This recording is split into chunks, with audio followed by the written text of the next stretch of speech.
So I think the biggest part of my role is to make sure that I enable the teams below me to do their job. So I must make sure there's no hurdles and what they need is available.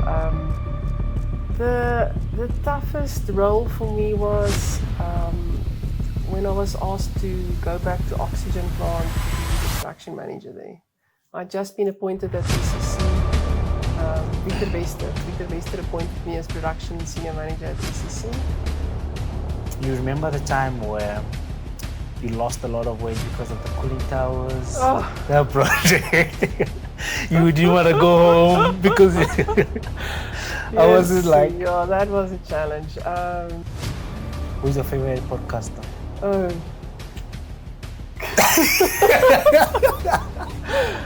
Gregory! Oh yeah, great. Yeah, I got you. So which one was more challenging? Okay, I guess you said like that one. I was gonna say the VP operations side or the technical side. We'll never have that privilege again. So if I didn't solidify and get the experience and the knowledge and if I didn't get it during that time, I can't go back and get it. So, and then I spent 9 months in Paris learning from, according to me, one of their best process engineering specialists. Living in Paris, but I wasn't ready. Nobody told me what. 16 pages. 16 pages. No, man. Of what? Nonsense. No, yes. Did you know what chemical engineering was all about? Not a clue. Not a clue. You know, I didn't even know when I chose to study it. I didn't know what to study, and Marinus niemand. But you ran from France across the mountain, going to Italy. My latest trip. Yeah. So now that you're in your 40s, what's something you have learned that you would have made a big difference had you known it in your 20s? One professionally, one personally. What habits or mindset helped you break through barriers, especially as a woman in male-dominated industry? Back then, compared to now. Back then. Again, these are the things, like there are people that don't feel that way. Yes. So that voice also like matter. They should be out there as well. Yeah. So welcome to Peace Squad Podcast. This is why we keep chatting this. Personal, my parents actually. You know, they had it much tougher than I had it. And I think they really paved, you know, they somehow got me through school and through lots of, I mean, my dad had lots of illnesses. When I was growing up, he had to stop working at 40. Hi everyone, welcome to Peace Squad Podcast. Today I have Mr. Ronel Kotze. How are you doing? Welcome to Peace Squad Podcast. Thank you so much. I'm doing very well. It's the end of the day, so end of the day, and Monday is behind us, so it can only go well. Okay, perfect. So, like I normally start the podcast, you're gonna pick. Let's say today you're gonna pick three cards randomly, and then give them to me. Don't look at them. So just take you back in time. So 3. Okay. 1, 2, 3. Just at the top. Why not? Okay. It's random, right? So yeah.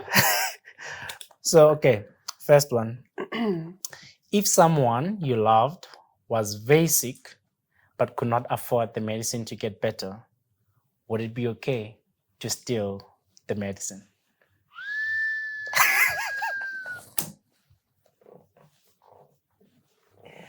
Yes, that's a dilemma, no? Yeah. But I probably would. You probably would. Yeah. Yep. And then I'll try and make it right afterwards, or, you know, I won't hurt someone. Yeah, but you. But you don't know, no? It could have been somebody else's meat. That's an ethical dilemma. It's an unfair question.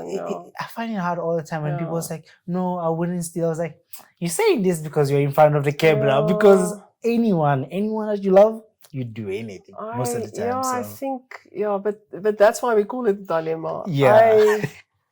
I think my first answer will have to be that I'll steal and then I'll try and afterwards fix it and make it right. You'll reason with it. So if you could go anywhere in the world, where would you go? I think my parents' home. That's how I feel today. Yeah. That's how you feel today. Yeah. There's no such thing as mom and dad's home where you're always welcome and safe.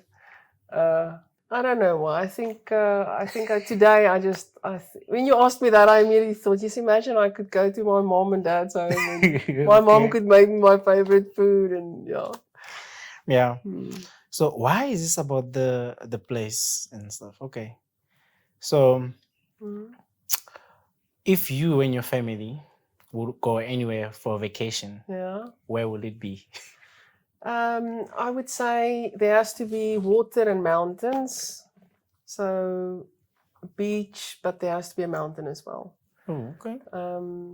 So I love running in the mountain, and the beach just does something to my soul.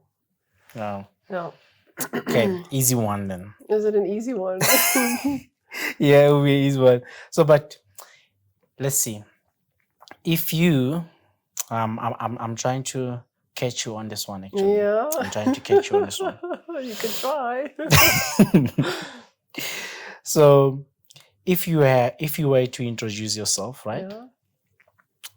Yeah. Without telling me where you're from, your profession, your accolades. Yeah.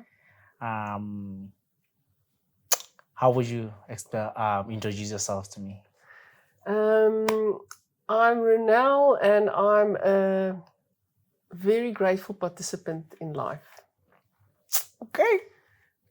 I'm never on the podium, but I participate in everything. You participate in everything. That's my motto, and it's okay. It's okay not to win. Yeah. You have to enjoy the journey. Enjoy the journey. Okay. Then if you had to give us like a snapshot of your journey from a young chemical engineer to an executive leading over 500 engineers, how would you give that snapshot? What is it like? What does it take to be Ronel? Lots of grace. Lots of grace? Lots of grace. Lots of privilege. Okay. Lots of support from family. Like all of us, right? Yeah. But yeah, I mean, did you want to now hear about the story? Should I take you through the... Take me to know it. Can take me to know it. No, I mean, that will be boring, right? But I think started like all young people after varsity, actually not having a clue what work is about and about real life. Do you know what chemical engineering was all about? Not a clue. I didn't even know when I chose to study it. I didn't know what to study, and Marinus Niemand, he was in my high school at some stage. Yeah. And he came to do a speech at school about chemical engineering, which is what he studied.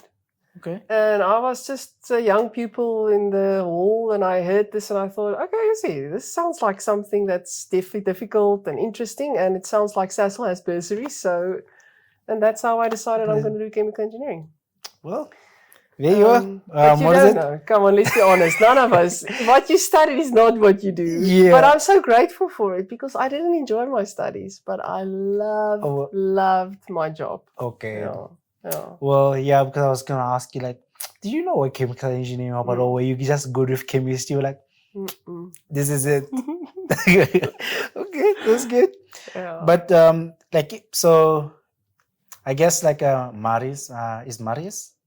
Marinus. Oh, Marinus. Marinus, yeah. So since I guess he's the person that inspired you to do chemical engineering. Yes. Well, yes. I mean, I didn't know Yeah. there's such a thing on earth. My dad was a teacher and my mom was actually at home and then at some stage worked as a banking clerk. Yeah. So I didn't have that exposure.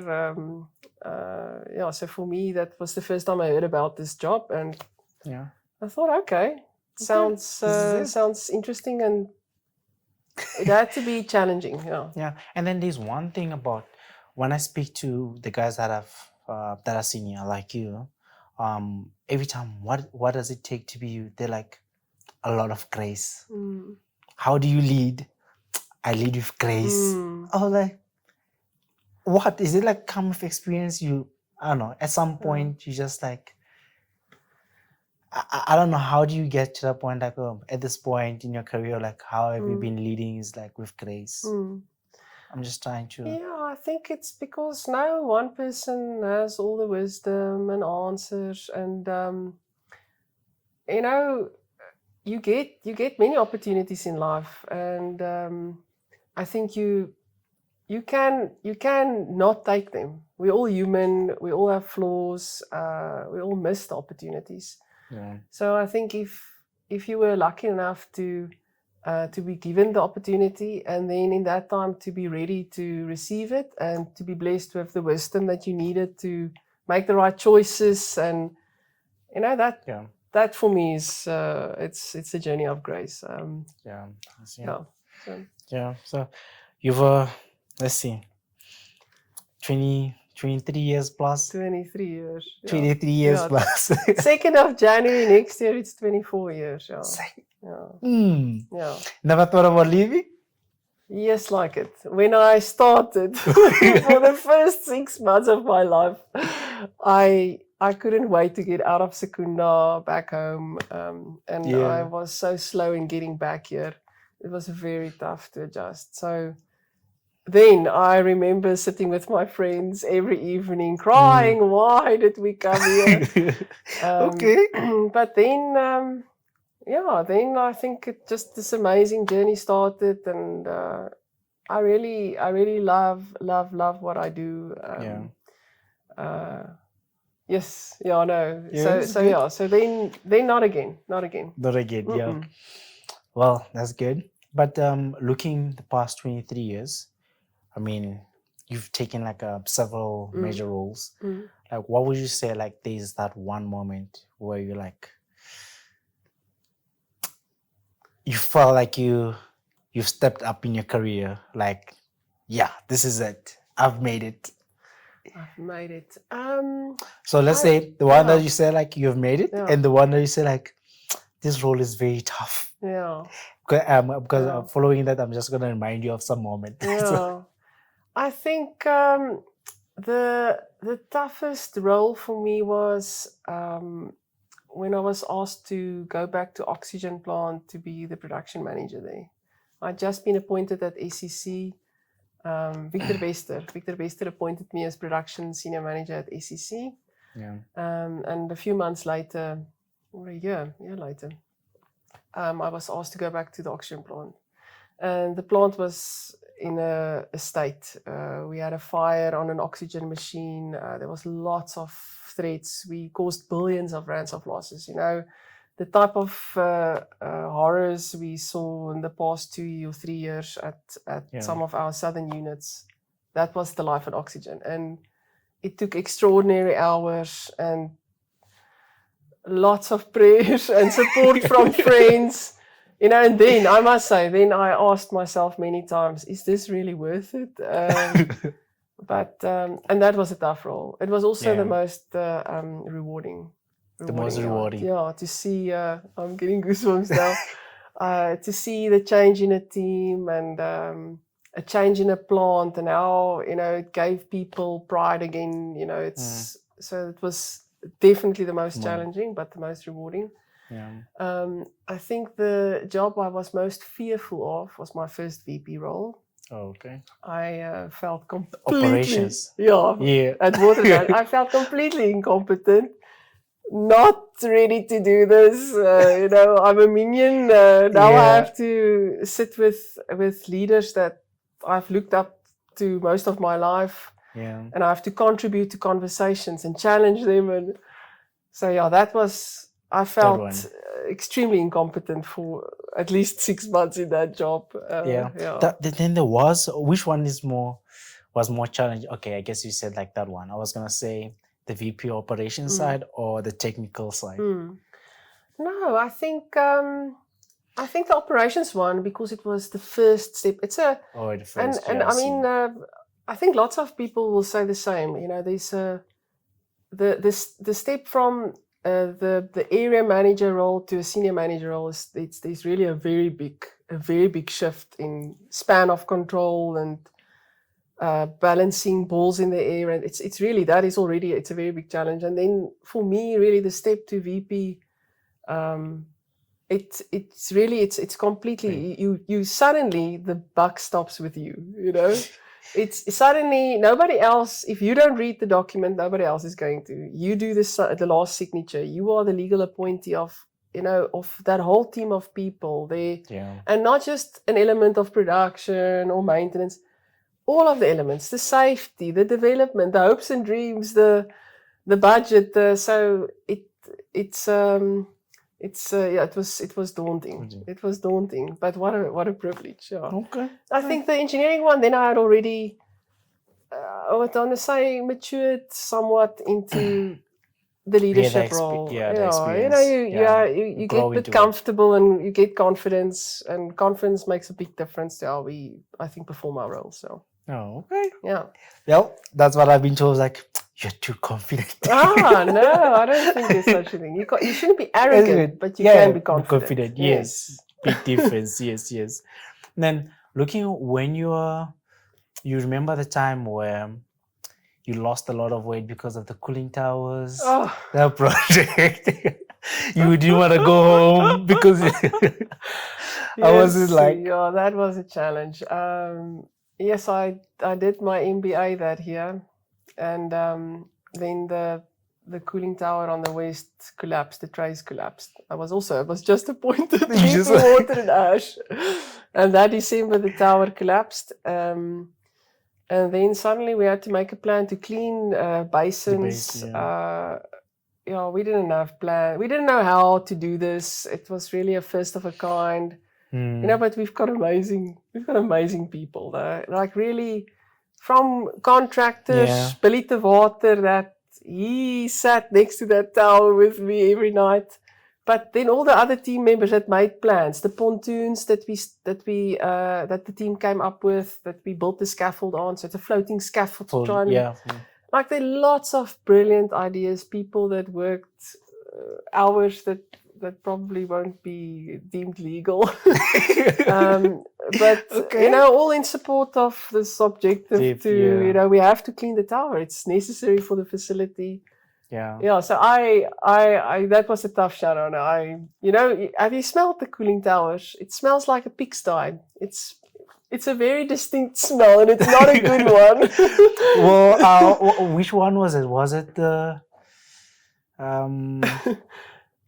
I want to say the ones by the power station on the outside or inside? No, they are the clean ones. The clean one. That's what I said. These are the clean ones.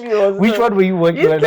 The process cooling towers. The process cooling towers. So it was a period of not smelling nice, not sleeping, and I had exams, MBA exams. So I remember the Sunday morning, I worked till late the night. Sunday morning, I just drove through to GIBS, and then I slept for an hour in the car outside of the GIBS hall before I went in to write the exam. But I passed it. Yeah.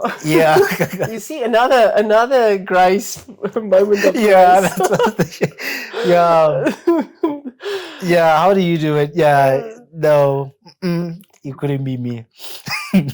But that's the thing again, like the moments that you appreciate all these hardships. At that moment, you don't want to be there.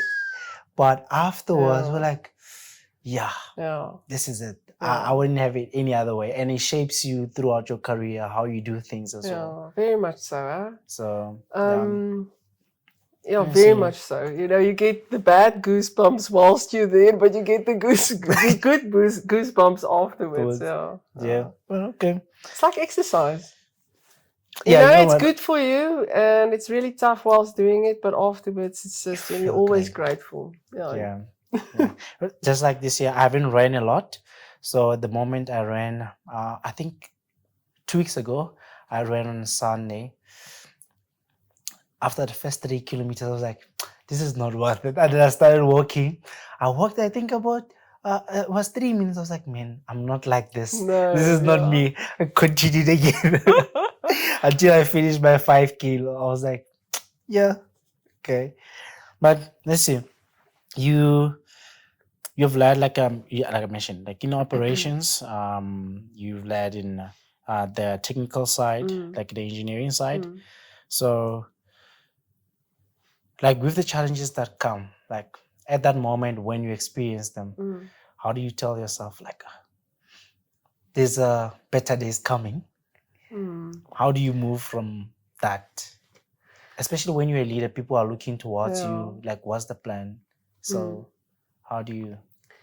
I think you know you never alone. Even though you feel alone, you're never alone. So I think I turn to the people that support me. I turn to the people that I know trust me, that's got my back. You know, all of us need cheerleaders. Yeah. So I turn to them, or at least think of what they would expect of me. And then I think you know I believe in God, and I believe in turning to Him for wisdom. Yeah. And he's never once disappointed me. I think I've disappointed him plenty of times, but he's never once disappointed me. So I think you turn to the core things that gives you strength and your foundation. Yeah. And then you need people to help you, because like I said, no one has all the answers. You have peers always that supports you. You've got there's always a big team, so you think you need to do it alone, but you don't need to do it alone. I guess talking about the core values or where you get your strength, I guess the strength, the grace that you give is because you've been giving grace a lot of times. That's why I give grace to people as well. Yeah. And then when you mentioned when you're a VP, you're the one that signs like the final documents in that. One of your friends was like he doesn't understand how you go through 116 slides of every department and checking everything and making yourself familiar with everything that is happening, because with his own department on his own, it's giving him stress. So you with different, how do you do it? How do I do it? No, but that is my job. That is a job. That is exactly it. And I think all of us learn how to deal with more information. You learn how to better, I think, prioritize and choose what to spend more time on. It's something that you have to adapt. You have to learn those skills, because you can't give all 300 issues the same attention. So you do get it wrong sometimes, but you have to trust your judgment in keeping the right glass balls in the air at that point in time. Sure. So now just checking then. Under leadership and team management. So how do you effectively lead and inspire a team of, like I said, over 500? So now it's 580 engineers. So in that complex and technical environment. I've got a very strong team of senior managers. And I think I try and remind myself that I was a young engineer once, and each of the individuals, because my philosophy is everybody wants to do well. I really believe it. And I know sometimes people make the wrong decisions, but I believe that at their heart, everybody wants to do well.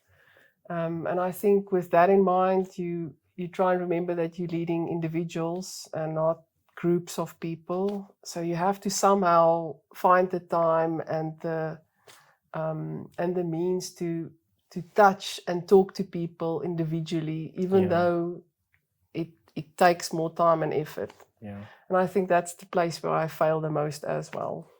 I don't think so, because I remember the first time we met, you were technical support, greeting everybody. Yeah, my first rotation, so I rotated at steam plant. Yeah. So on the East and West. Then by the time you were greeting everyone, so you're from electrical. By the time we met, I was by the IS department with some of the EATs there. You remember the first thing that you said to me? Or how you remembered me? Yeah, your T-shirt. Then I remember we went to where you sit at your office, but we went to the conference room. You're like, oh, the guy with the African shirt. All right, hey, that was the guy with the African shirt. That's my name from now on. Listen, there's no such thing as bad exposure. Yeah, but I mean, like you say, it takes time, but it seems like you're doing well. I mean, look at me. That's how I remember the first time I met you. That was that day. Yeah, at least I got that one right. No, listen, it's and people remind me of this often, because in a big place like this, you have to at some stage manage through generalization. You have to. It is impossible to have rules and purpose, and so there's lots of general rules. We manage safety through general rules. That's why whether you're going to work in a dangerous place or not, you will wear your PPE. But in the end, there's an individual person with their own hopes and dreams, their own journey. Life happened at home. So somehow you need to remember that no matter how many people you're leading, that in the end, yes, it's a team, yes, and we're a group, and yes, we are Secunda operations, but there's individuals there with all their own journey and strifes. Yeah. Well, for the people who will be watching this, I moved from the guy with the African shirt to the Jeff guy to G. Now we are here. Yes. Look at your journey. Yeah. But if you can share a leadership lesson you've learned the hard way, what would it be? You can never not appoint the right person. Okay. Yeah. So you have to appoint the right person in a role, because in the end, it will be bad for the individual, and it will be bad for business, and it will be bad for the relationship. I don't know why that one came up, but when you asked that, I immediately thought, even in my VP interview with Francois Malherbe, I remember he asked me this. He asked me, what's the mistake that you made? And I said I was wrong towards another person because I appointed them in a role that they weren't ready for. And I think it'll haunt me forever. It's because I think you whilst you think you're doing well for the other person, you're giving them an opportunity. You're setting up them for failure. Yes. Yeah. And sometimes we stretch people, and that's good. But then if you know that person's not ready, you have to put the nets in place. You have to put the support structures in place. You can't give them the opportunity, stretch them, and then let them dangle by themselves. Yeah, I see. But not your generation. Yeah. More like my generation.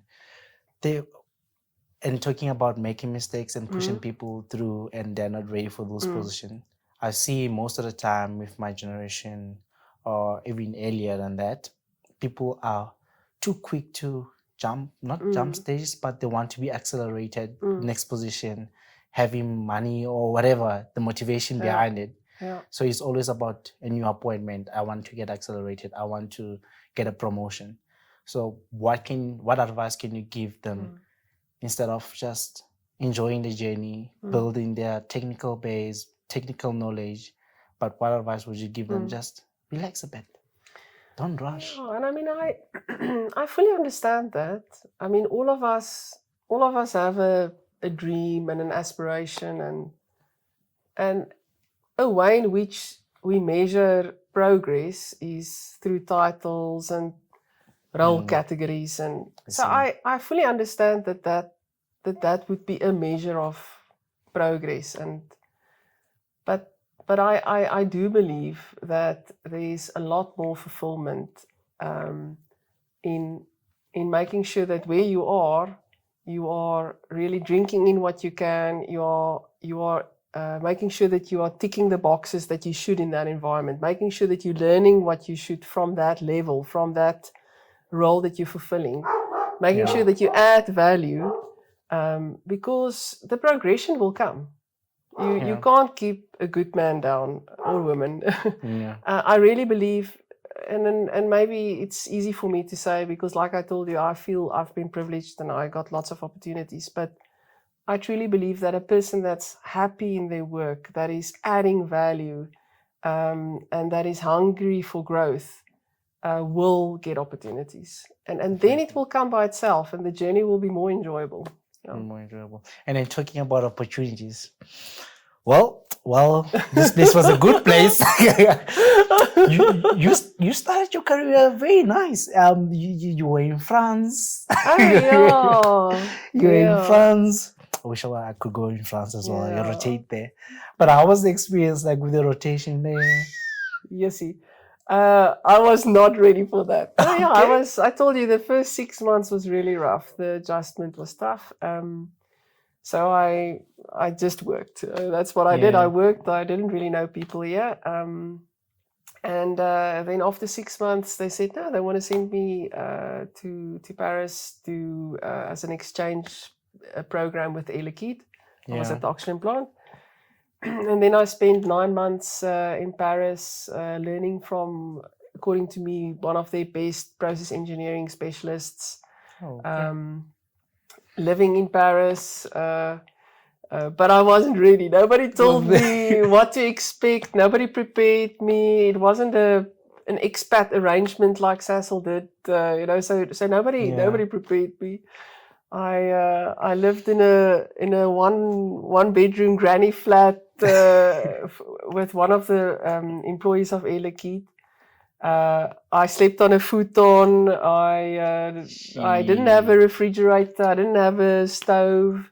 I had very bad eating habits during that time. I gained like 10 kilograms because I loved the food so much.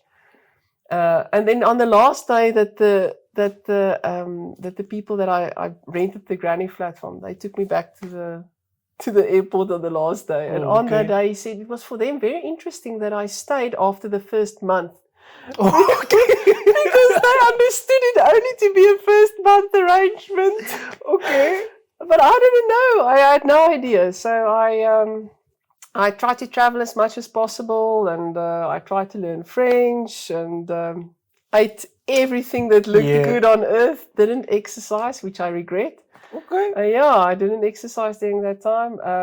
But what an amazing experience. Gave me lots of confidence. When I came back, I felt like a fuller person with, I've got some stories to tell. We all want a story to tell. Now I've got some stories to tell.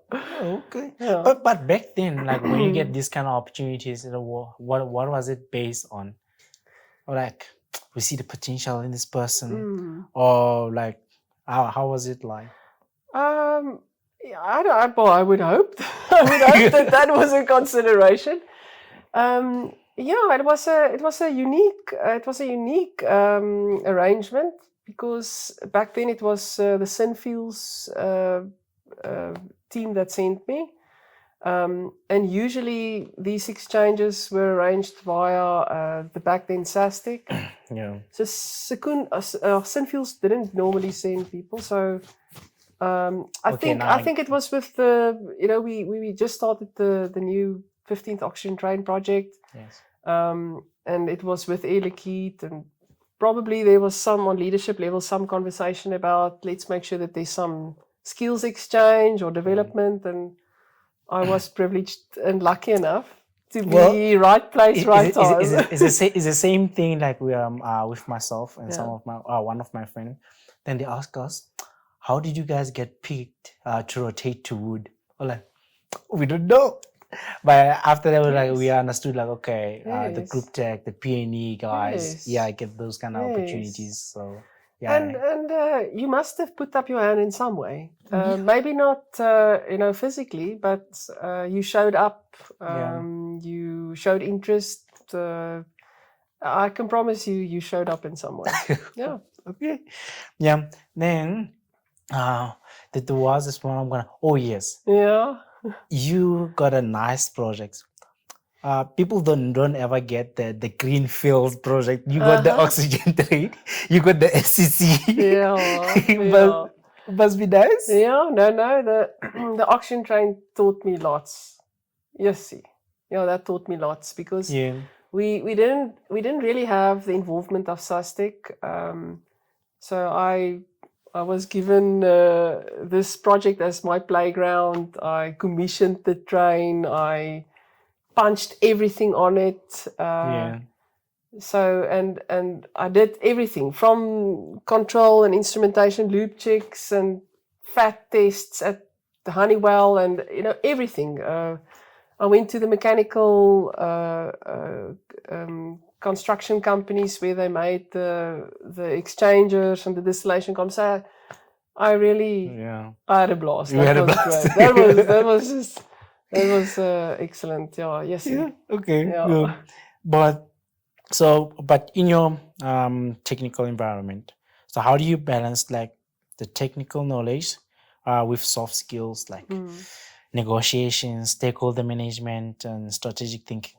You're good with negotiations, so how do you do that? Why do you so good with negotiation? I mean, I remember when I was doing the engineering exposure event. Yeah. Well, like, nah, there's a lot of money going around here. Can you just I'll give you the money, but you just make sure everything makes sense. Like, let's go do the financials again. Yes, so okay. But again, even on your LinkedIn, you mentioned like you're good with negotiations. Yeah, but it's part of the exposure. How do you balance it? Well, I think I would love to spend more time in the technical space. Yeah. But it's the part I love the most. So I shouldn't ever do a sum. I shouldn't do an Excel sheet. I shouldn't look at data too much. But sometimes I have the opportunity to sit in conversations and see the team present this to me. And but it's unfortunately not the biggest part of my job.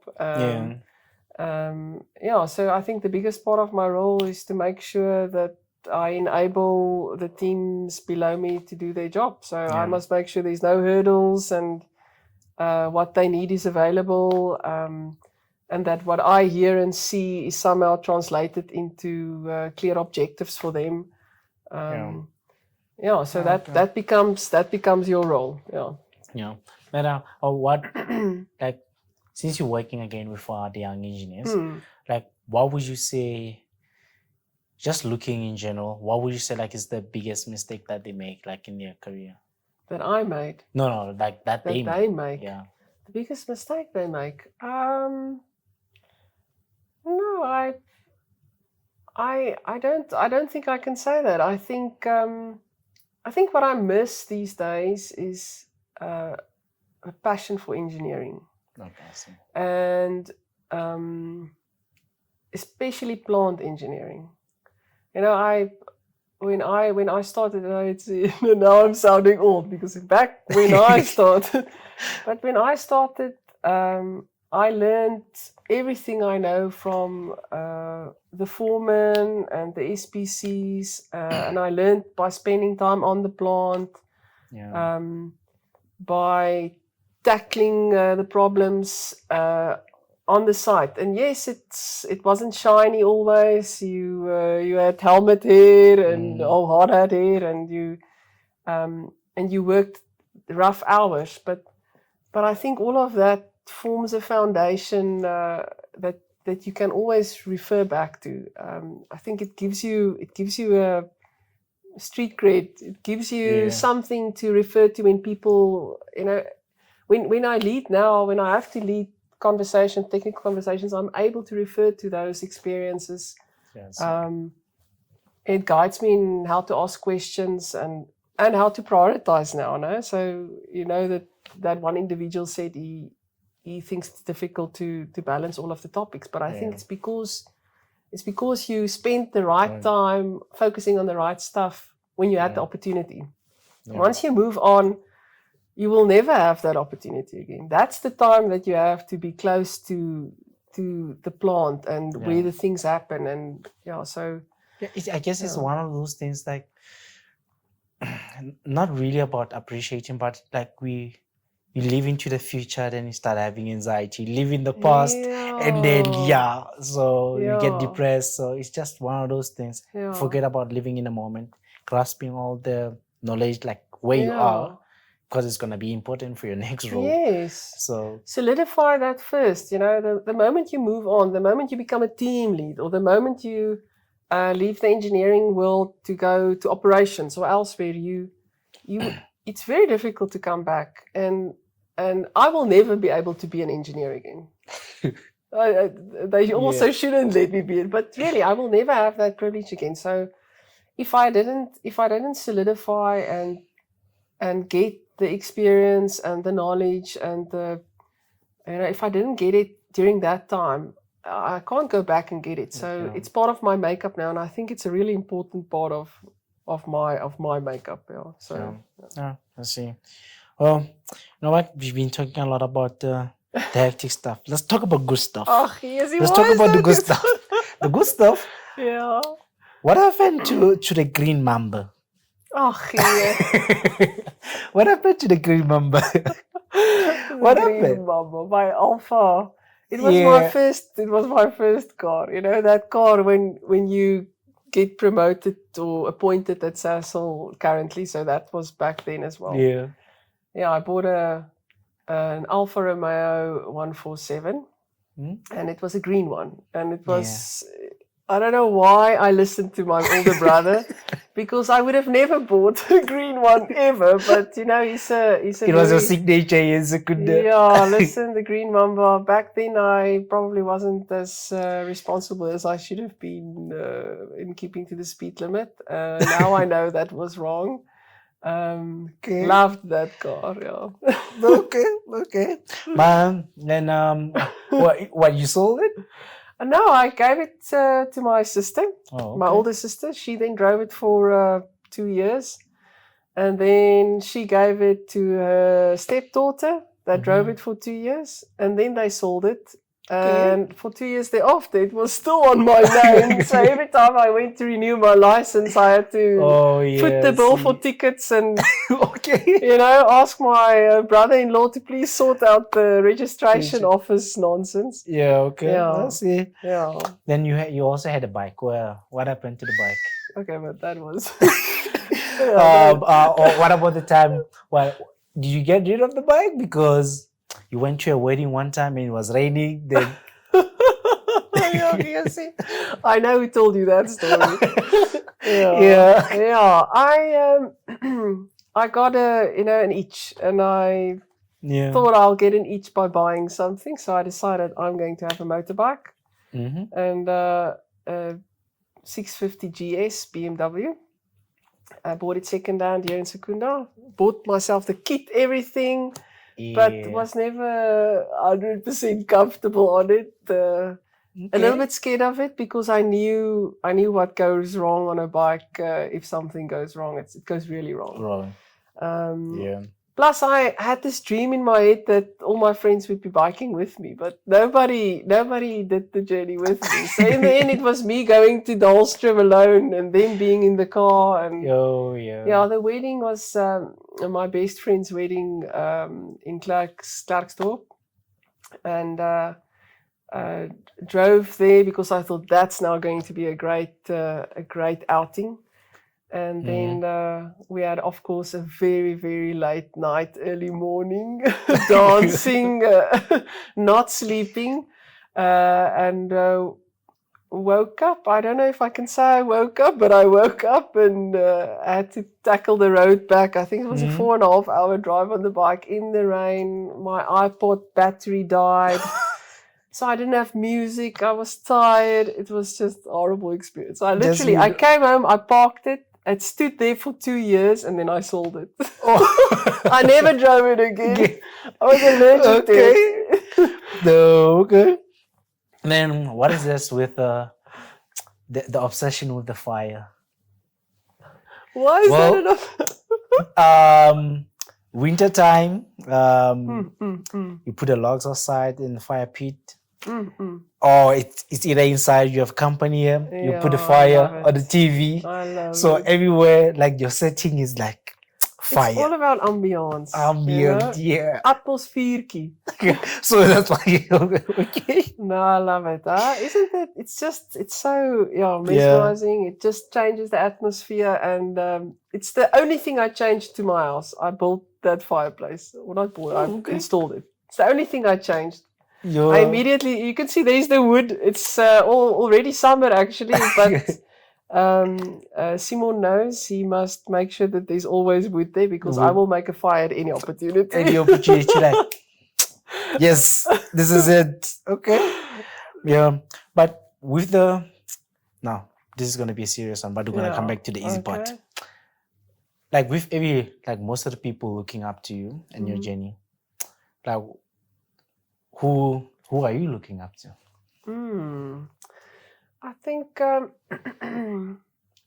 obviously personal and professional. I think personal, my parents actually. They had it much tougher than I had it, and I think they really paved. They somehow got me through school and through lots of. I mean, my dad had lots of illnesses. When I was growing up, he had to stop working at 40 because of ill health. My mom had to raise us and somehow provide. All of us have those stories, no? So, like I said, everybody's got their own journey, but I just don't know how they did it. I don't know. We have 4 kids, and somehow they raised us with good principles, and. We're all, I would say, in South Africa, we are definitely privileged by far, very privileged, and yes, work ethic like none. Because it's one thing that I got from your friends. I'm like, one of your friends was like, one thing that you have done for yourself, you work very hard because you're not from, the most affluent, is that the word? Affluent environment. Yeah. So those nice environments, so you work your way up. So it's just like looking at your journey and all that. That's something like they're most like proud of. One of the things they're proud of, that you, despite where you come from, you made your name for yourself. So that's very nice of them to say. But I think my parents paved the way for you. Yeah. Professionally, I can only say that I'm really grateful to those people that gave me opportunities at times, and I learned lots from leaders. So I learned lots from when I went to MPI. You said something earlier about leading with grace, because I felt that I received it when I started as senior manager at MPI. I worked for Etienne Rademeier, and my mom got very sick. She got leukemia, and I just knew I had to go and be with her and look after her and help her and my dad. And I literally phoned him and said, "I'm packing up. I'm out of here for the next 2 weeks. Sorry for that." And he said, "That's fine." And when I came back, I said, "Thank you so much. I know you had to suddenly make do without me. I didn't hand over. I didn't arrange anything." And he said, "Pay it forward." And that's something I will never forget that about Etienne and what he said. So I think that's what I learned from him. And then, of course, Francois Malherbe, took a chance on appointing me in my VP role, which I never thought would be possible. And we all need that one person that believes in us. That one person that believes in us. And then he didn't let me dangle. That I told you can't stretch someone and then and he didn't let me dangle. And I think that I hope that I can be that, and I aim to be that, and I want to be that, because I think the fact that he stretched me, but then he didn't let me dangle. That's good. I promise we're gonna go back to the easy part. Sorry, no, this is the easy part. Sorry, I'm talking too much. You can correct me on this one. Mm-hmm. But you ran from France across the mountain, going to Italy. My latest trip. And then the police stopped you, like, where's the passport? The police stopped me. Or like the officials, I guess, like they asked, like, you have a passport, or like, oh, I just ran from one country to another. Oh no. It's again a French story that goes. Oh, okay. No, I went to get my visa, and I had to explain to the visa officer why I don't have transport details from Italy to France to Switzerland. Okay. Because she couldn't understand, but how will I get to Italy from France? And how will I get from France to Switzerland? And I was like, I'm running. It's a trail. It's a trail. I'm running around Mont Blanc, and I'm going to run from France, this little town in France, to that town in Italy, to that. And she couldn't understand it. And I said, listen, can I show you the website? And she couldn't understand it. And she just said, okay, it's fine. Don't worry. Somebody else will decide. Which is, ask you, like, oh, you're running around. Like, yeah. Okay. How are you getting there? I said, I'm running. She couldn't though. Yeah. Okay, cool. Then, yeah. Do I reveal your age? But it's fine. It's too late. I can see it. So now that you're in your 40s, what's something you have learned that you would have made a big difference had you known it in your 20s? One professionally, one personally. Personally, exercise. You have to exercise. It changed my life. We spoke about running. I'm going to go back to running. No, but really just exercise. Whatever it is, you have to be active. I think it changes your well-being. It connects you to people. It connects me to nature. And you can only run that long. At some stage in your life, you're going to wish you ran, because then you won't be able to run, won't be able to climb the stairs, won't be able to jump off stuff. The time passes. So do it whilst you're young. And there was a period in my 20s when I just decided exercise is not for me. And I regret that, because I would have been even stronger now if I kept on doing that. Yeah. I spoke to a couple of people. I was like, no, I mean, you know what? We are old now. Our knees are sore and everything. But like, we wish we didn't stop exercising while we're still young. Yes. So, yeah. Yes. Okay. Then, professionally, the one thing. What was the question again? So, I wish I would have done. Yeah. Professionally. Oh goodness. I think I was almost better than professionally. You were better than? Yeah. Okay. No. I think I would have actually been a young engineer.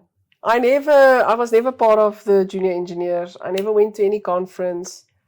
I still have leave days that I haven't worked off from back then. And whilst you can never say you'll do it differently, because in how you did it, that's where you are right that's now. Your journey, no? Yeah. But yes, I think I missed lots, My friends will still talk about the conferences and to that holiday.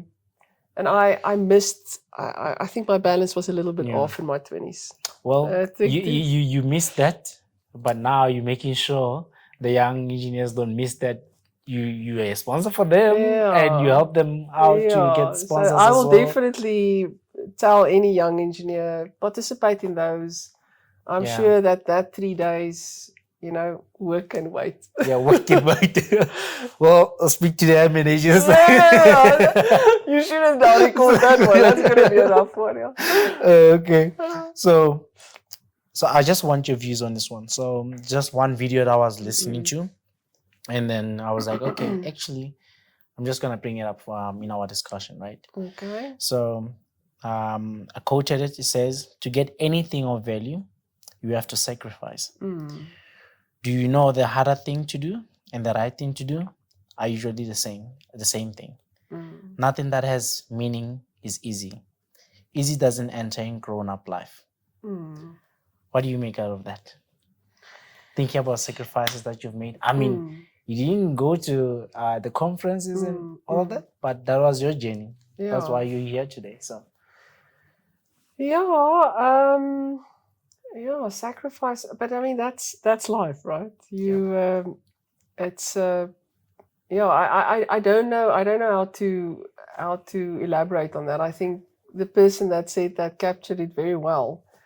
I think you just need to keep track of where you're sacrificing, because you can't always only sacrifice one part of you, so you want to be a whole individual, and you have to remember you have to be a whole individual to be truly happy and fulfilled. So I think we should just be careful, because all of that is true, but I think balance your sacrifices and compromises to be sure that you grow into a whole individual. It doesn't help you've sacrificed everything for a professional career or everything for your music career.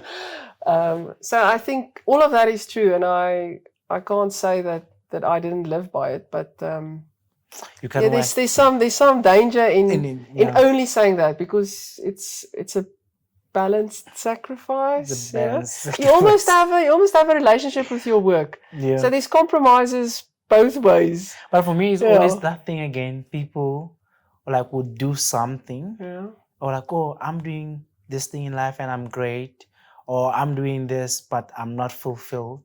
I wish I would have done that.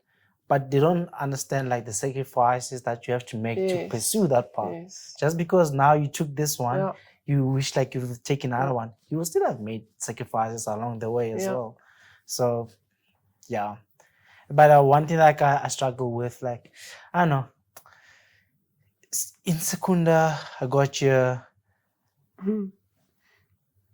I resonate more with the older people than I'm you know what? I'm an old soul. I mean, also the things that they do is not like the things that I would do, or I don't know.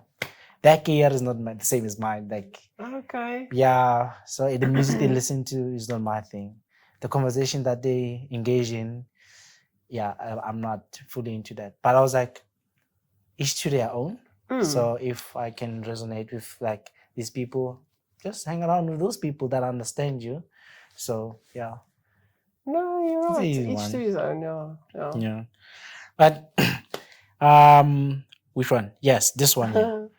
For that young person out there, but we already spoke about it. I'm just gonna read the question either way. For that young person, young professional, for that young professional out there looking up to you, what is it that they have to do in their 20s to get to where you are right now? Not what you are doing right now, but what you did 25 years ago. Now I'm going to use that word. It does take sacrifice. It does take sacrifice, and I can't say that mine was a healthy sacrifice back then. We've had that chat, but I I think how I would say is,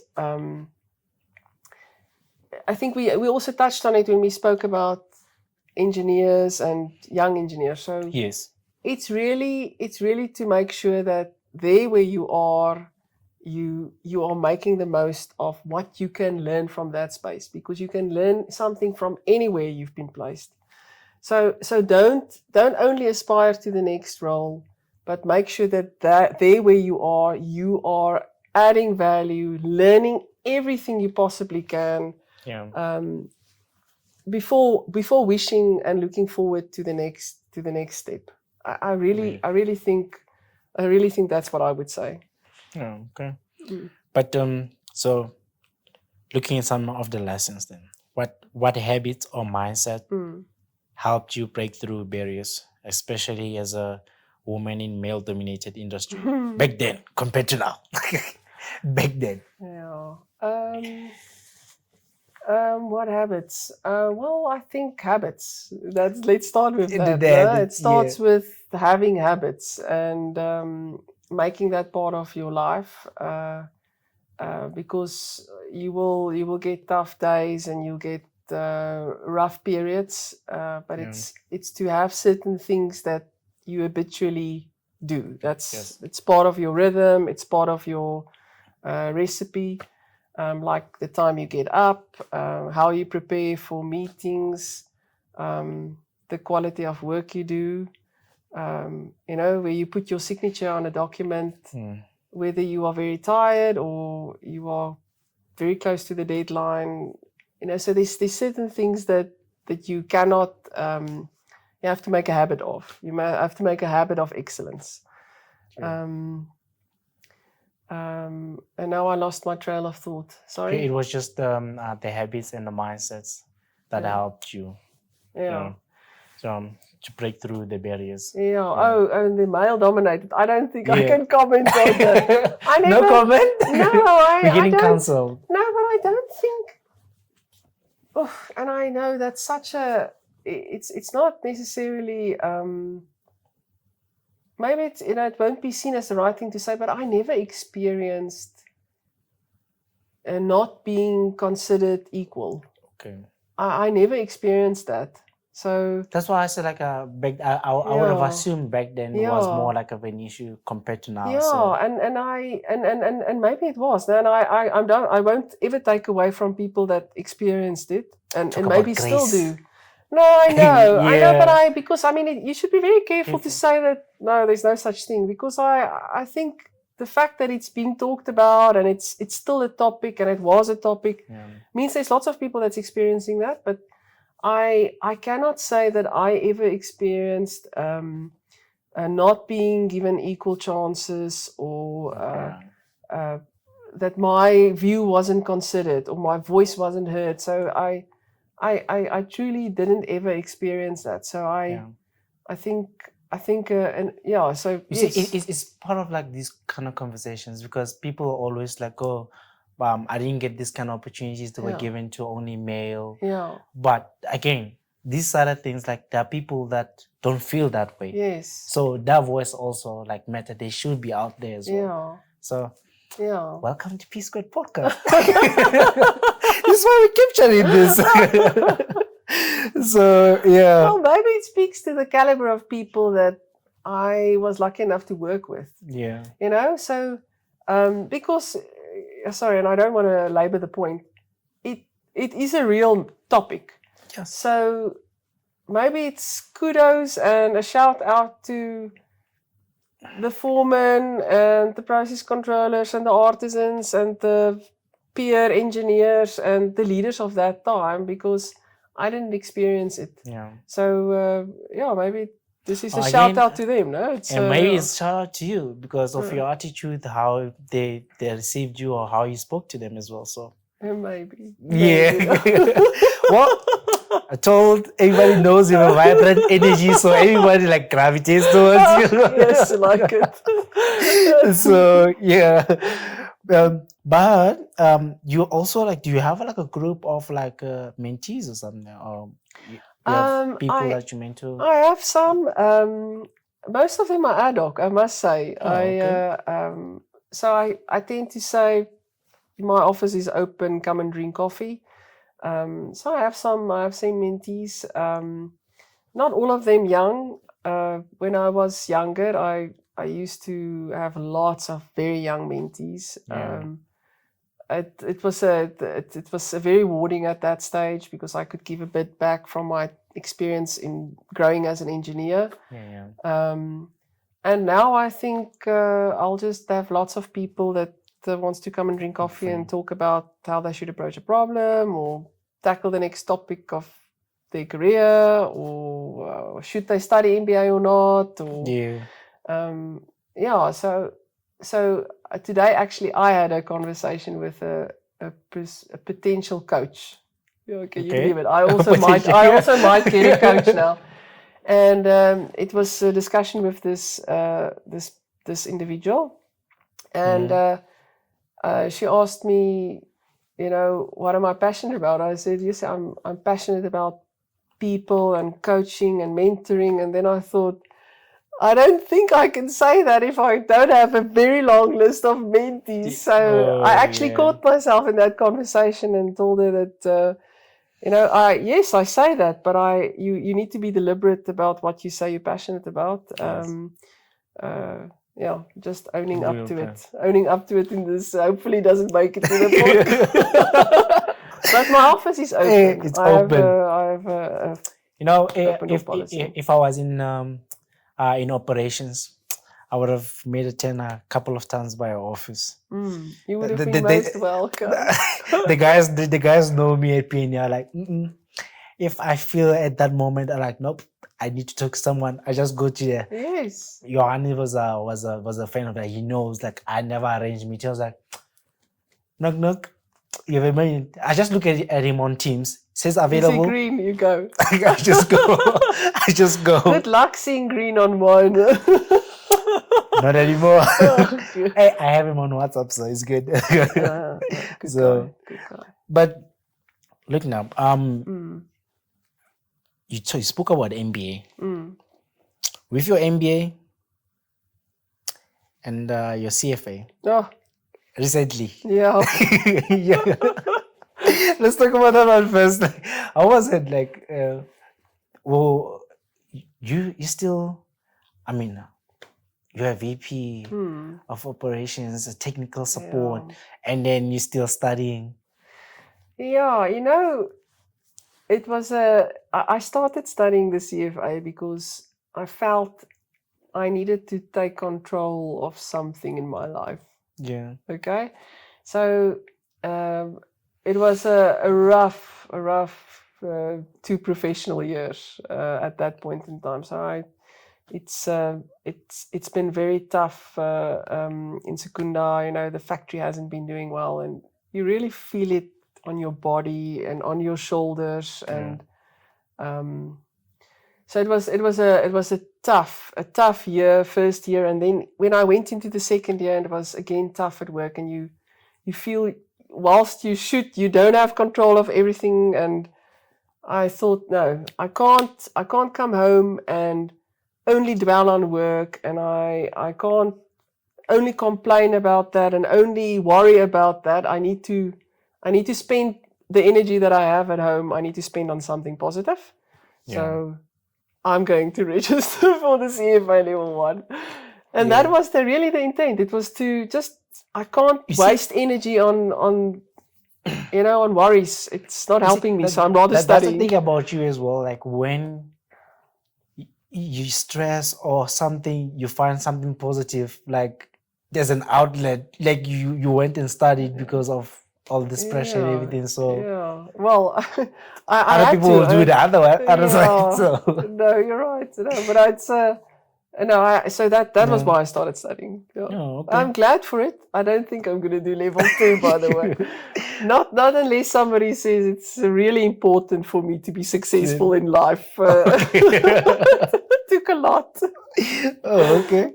But with your MBA and CFA Level 1 background, like, how important do you think financial literacy is for engineers aiming to reach executive levels?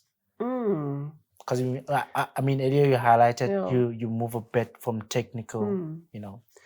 No, I think it's very important because when you move to leadership layer, you are managing a business and you're managing the business. Yeah.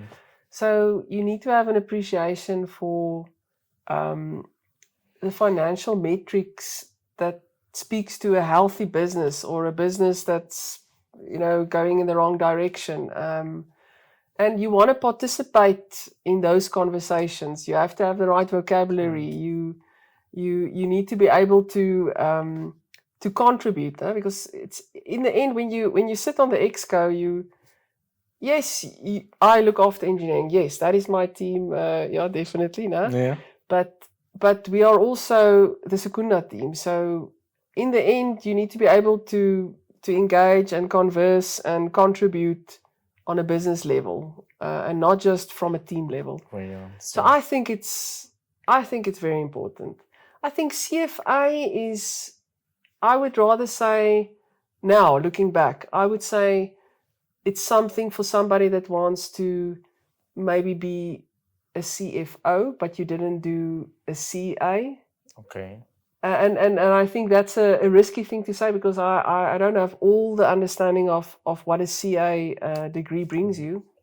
But if I think about the decisions the CFO need to make, investment and financing of the company and structuring of debt and really analyzing and understanding the balance sheet and all of the financial statements that comes with that. Yeah. I think the CFA gives you that understanding, and of course, I think if you go to level 3, you will really have a very good handle of that space. So I think that could be a very good complementary education for that. Yeah. Oh, okay. I think so. Well, you saved the company billions, so.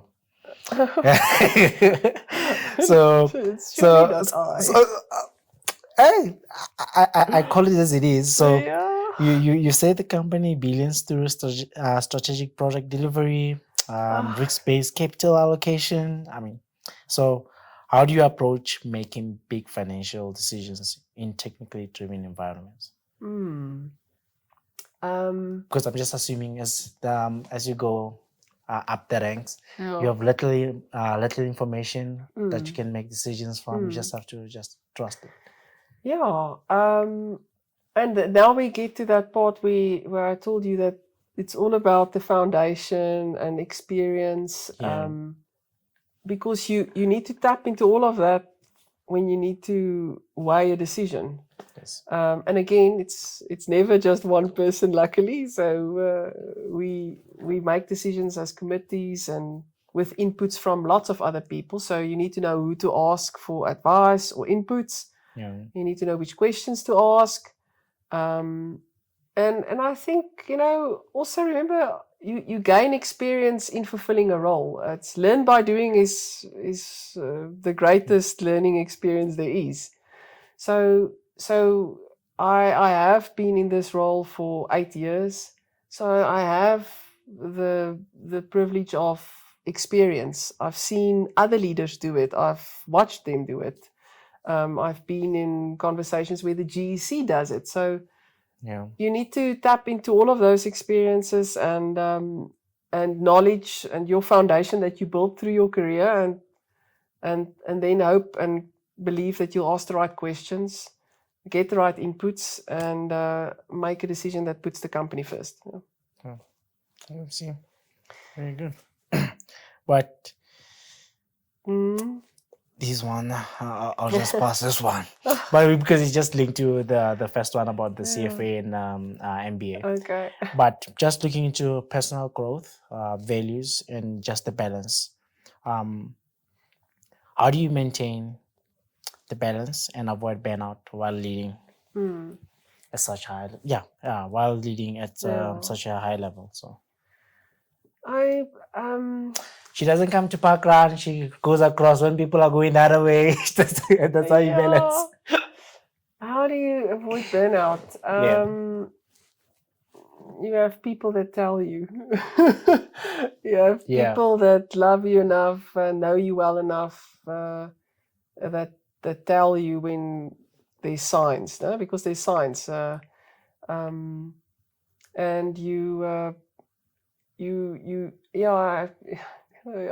I say too much in this conversation, but actually I can't say too much.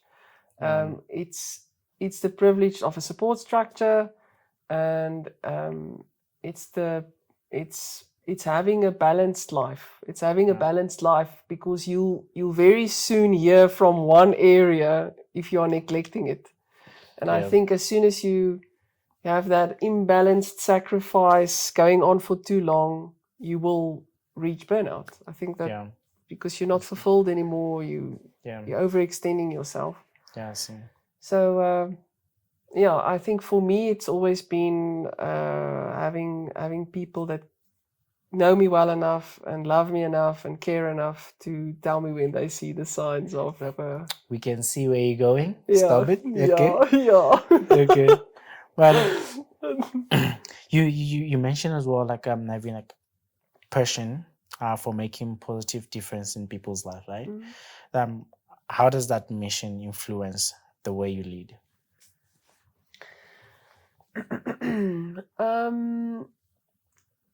I think I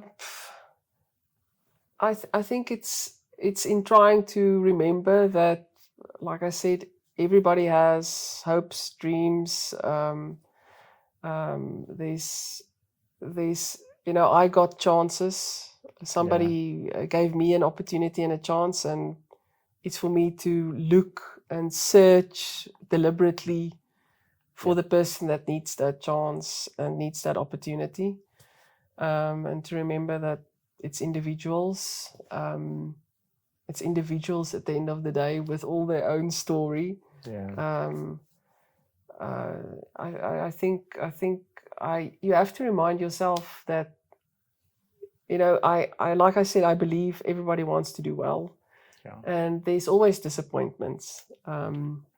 But it's not to let the disappointments change your perspective and your beliefs, but rather to search for how you could quicker or easier or sooner have spotted something that person needed, not to lead to the disappointment. Exactly. I like that you're saying like deliberately look for that person. Yeah, so that's good. And with you feel so strong about Sasol and Secunda, two things. So let's start first with Sasol. That's one of the reasons why you're still here. Are you a loyal person? I think I'm loyal. I'm loyal, yeah. I mean, if you're still here 23 years plus. So just checking with Sasol as well. It's one of the things I got from your friends. Like, you feel so strong because like the team, the people that you work with, they have families to provide, and you believe that they will do their best and all that, right? But I get that part, and you care about people. The Secunda one, what is it that you love about this place? I think it's places where your people are. Yeah, I really think so. I guess. I've now lived in Secunda for longer than I lived anywhere else. And for me it's home. So it's where I made lots of memories, made family. Yeah. So I was asked to ask you this one. Yeah. Since you love Secunda, what is one thing you would change about this place? There has to be one. About Secunda? Yeah. Currently, it's the motorbikes in the green strip. Okay.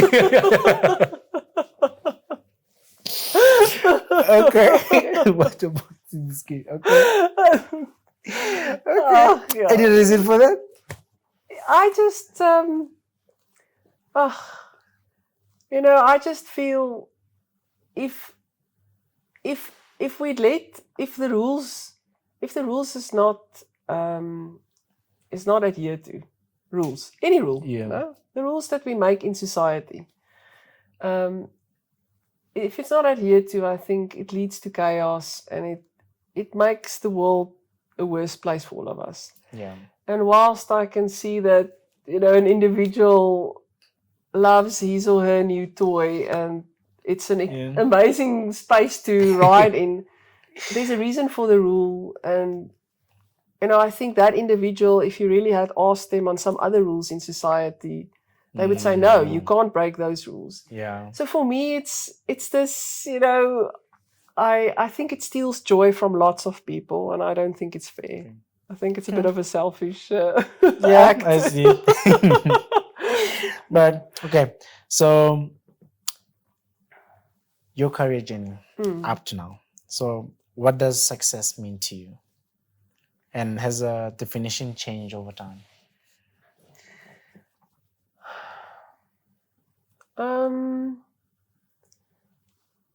Success. I think it's changed. I think when I was younger, I also looked up to certain leaders, and I thought, yes, imagine I can one day do that. You didn't think it would ever be possible, and I think I connected that to success. I think currently success for me is going home fulfilled, knowing that I actually made a difference. That is for me success currently. And I think that was important back then as well, but I do think as you start out your career, you have a different picture. Now I know work is so much of our life. You have to enjoy it. You have to feel fulfilled. You have to feel it's meaningful. Yeah. Otherwise, it can never make your life a success. Yeah. So it's no longer a career, it's now a life success. Exactly. Yeah. But if you could leave our audience with one message or piece of life advice, what would it be?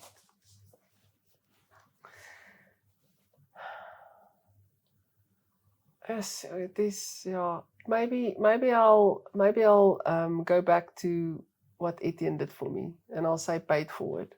Pay it forward. Yeah. I see. Yeah. Be the person that gives the other one the chance. Yeah. Yeah. Yeah, I'm thinking about people that gave me a chance as well. Yeah. So a couple of them. So it's not a one-word answer, but let's see. Favorite engineering project you have ever worked on?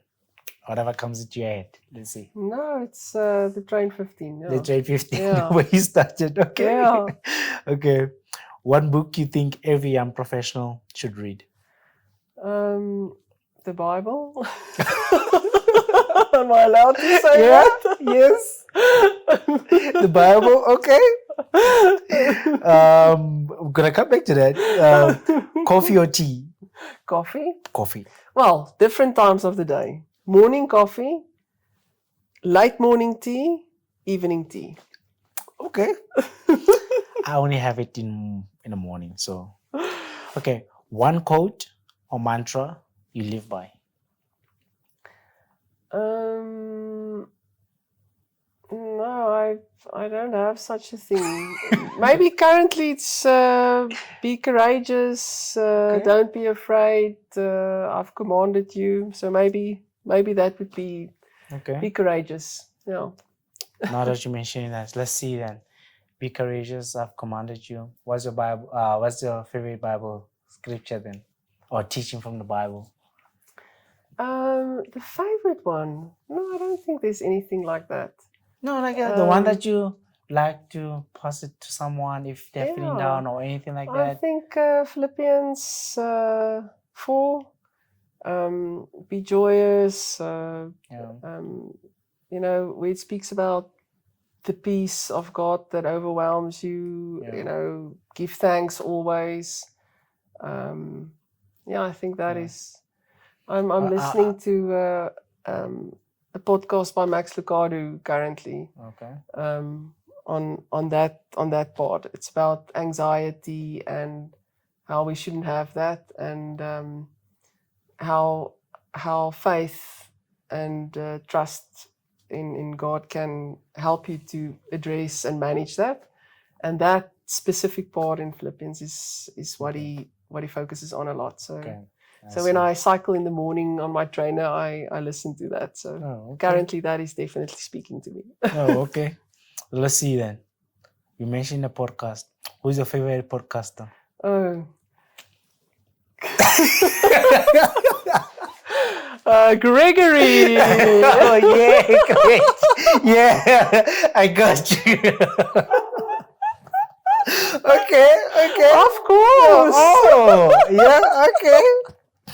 Just I can't pronounce your surname. That's why I started. Lapuang. Oh no, I'm terrible. Leputing. Okay. Yes. You see, even perfect. Yeah. Sorry, man. Yeah. So, I think the questions that they I asked your friends what questions they wanted to ask you. But I think I asked all of them except this one. Yeah. If you were not an engineer, what would you have become? I have an answer. You better get this one right. Oh, really? Yeah, they just thought like maybe might be this one. They don't know. No, I think I always wanted to be a teacher. Perfect. Yeah. Teacher. And I believe that'll probably be my retirement job. So you'll be a teacher. Yeah. It's just my dad was one, and he said over my dead body, so I wasn't allowed to go to be a teacher. But I think again, I speak to the guys like what message they would like to leave with you, right? Or like I would say while we're having a chat. So the first one is they want to tell you are doing a great job as a vice president. Job-wise, incredible. And it's an incredible challenge for you. So, yeah. And then on the personal side, they just want to appreciate you for bringing the positive vibes into their lives. To him and his wife. So they just appreciate that. Like you always positive, optimistic. So they like that about you. Always vibrant. Bring the energy. I love it. So that's the first one. Then the other one, you don't want to know. No, I'm kidding. So it's more of before we even get them. Where is this nanny thing coming from? Money. Oh, money, yes. Money. Well, I don't know. I don't know why we started with that, but now I don't know. It's been years. It's been 23 years now, and we still call one another Money. Yeah, but okay. I don't know. Yeah, but the thing is, the message was, I'm really proud of you, Money. I wish I can pay you back for the things that you do for your family and friends. So that's the message got for you. But well, anyone who will be watching this, they'll be great to know a little bit of Ronel in the background. So, but closing off again, you know how it is. The cast again. Okay. 3 more. Aita. Okay, now I'll take the bottom ones. Oh, okay. Oh, the bottom ones. Hopefully you didn't put the other ones in the back. There. Oh, okay. I didn't put them in. That's a good show. Otherwise. Yeah, because you pick the same ones again. So let's see.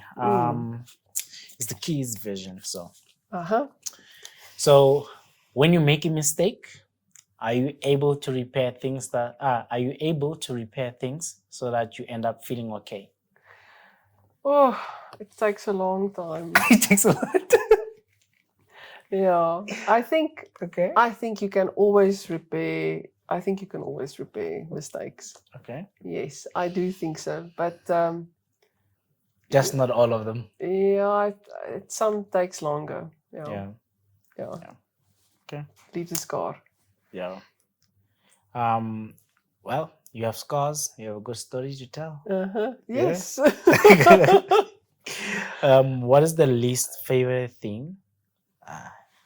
How are you involving me in the cards? Will be the last one. Okay, but anyway, what is your least favorite thing about our relationship? About our relationship. No, this is the way the G is. I'm listening. No. What does that mean even? I don't know. That I swindled you for money while I was in Jeff. Oh, no, man. No, I don't think I can point to anything. No. Perfect. I'm a perfect human being. You are, it seems. I don't know you well enough, maybe. Okay, last one. Yeah.